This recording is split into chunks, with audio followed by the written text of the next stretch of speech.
William Lane Craig says Trinity is not important for salvation. Your comments. Okay, let me be very, very specific because I did not hear what William Lane Craig said. Because in my opinion, William Lane Craig is a defender of Trinity. He is a strong defender of Trinity.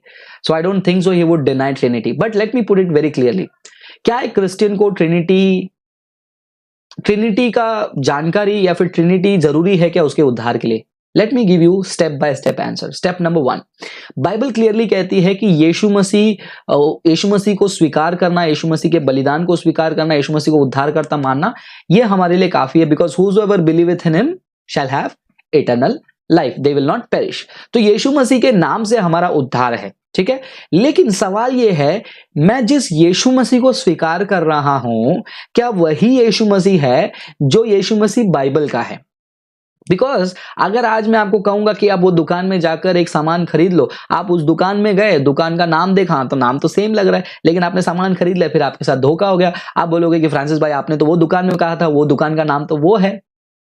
मैं बोलूंगा कि वो दुकान का वो तो नाम है, लेकिन अब वो ओरिजिनल दुकान नहीं है, वो गलत है, वो डुप्लीकेट है. उसके बाजू वाला जो दुकान था वो ओरिजिनल था, क्योंकि ये दोनों दुकान एक नाम से चल रहे हैं. सो यहां पर यही है, जब मैं यीशु मसीह को स्वीकार कर रहा हूं, मुझे जानना जरूरी है कि वो यीशु मसीह है कौन. वो यीशु मसीह वो क्या एक ऐसा खुदा है जो त्रिएक रूप में है, या फिर वो एक मोनाडिक गॉड है जिसका कोई दूसरा पर्सन नहीं है उस गॉड हेड में. अगर ऐसे व्यू से मैं गॉड को एक्सेप्ट कर रहा हूं, so that means I am accepting a wrong Jesus. अगर मैं आपको एक टेढ़ा लाइन ड्रॉ करके कह रहा हूं कि ये सीधा लाइन है, ये इसको आप सीधा लाइन मानो, आप जिंदगी भर उसको सीधा लाइन मानते जाओगे और जब एग्जाम आएगा आपको जीरो स्कोर मिलेगा, उसमें आपको कोई पॉजिटिव पॉइंट्स नहीं मिलेंगे. सेम वे जिंदगी भर मैंने गलत गॉड को ही माना जो कि वो रियल में नहीं है, उसका नेचर वैसा नहीं है, उसने जैसा अपने आप को प्रस्तुत किया है. अब उसी टेढ़े लाइन को मैं सीधा लाइन मान के जाऊंगा, then I will be surprise to know that जिस जीसस को मैं फॉलो कर रहा था वो जीसस नहीं था जो बाइबल का है. सो ये एक आंसर है मेरा. दूसरा आंसर ये रहेगा, देयर इज ऑल पॉसिबिलिटी कि जब पहली बार इंसान यीशु मसीह को स्वीकार करता है उसका उद्धार हो जाता है, वो थियोलॉजिकली इतना स्ट्रांग नहीं होता है. That's absolutely fine, because Yeshu का नाम ही काफी है उद्धार के लिए. I am not contradicting, listen to my explanation very carefully. अब एक इंसान जब उद्धार पा लिया है, यीशु मसीह के पास आ गया है, अब यीशु मसीह उसको क्या कहते हैं? उनकी शिक्षाओं को फॉलो करने के लिए, right?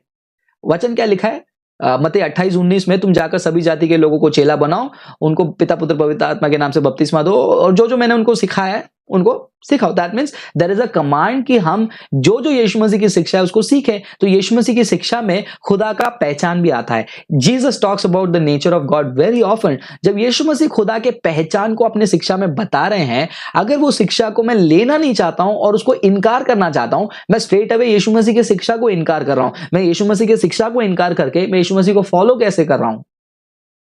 Getting my point? So it's a very complicated thing. क्या एक व्यक्ति इसके लिए अपने उद्धार को खो सकता है? आई डोंट नो, बिकॉज ये जजमेंट कंप्लीटली परमेश्वर के हाथ में. लेकिन बाइबल के आधार पर मैं ये कह सकता हूं कि वो व्यक्ति अनबिब्लिकल है, वो व्यक्ति यीशु मसीह को स्वीकार नहीं कर रहा है. क्या यीशु मसीह इस चीज के हिसाब से उसका न्याय करेंगे? यहां पर भी मेरा 2 ऑप्शन है. ऑप्शन नंबर 1 ये कि वो व्यक्ति समझने की पूरी कोशिश कर रहा है लेकिन उसके दिमाग में जा नहीं रहा है, या फिर उसको कोई बताया नहीं था, वो जानता ही नहीं है.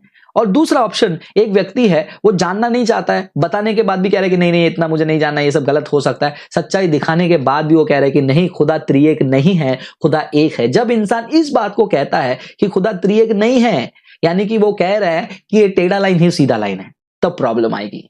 Again, will he lose the salvation? I don't know. It's purely the judgement of God.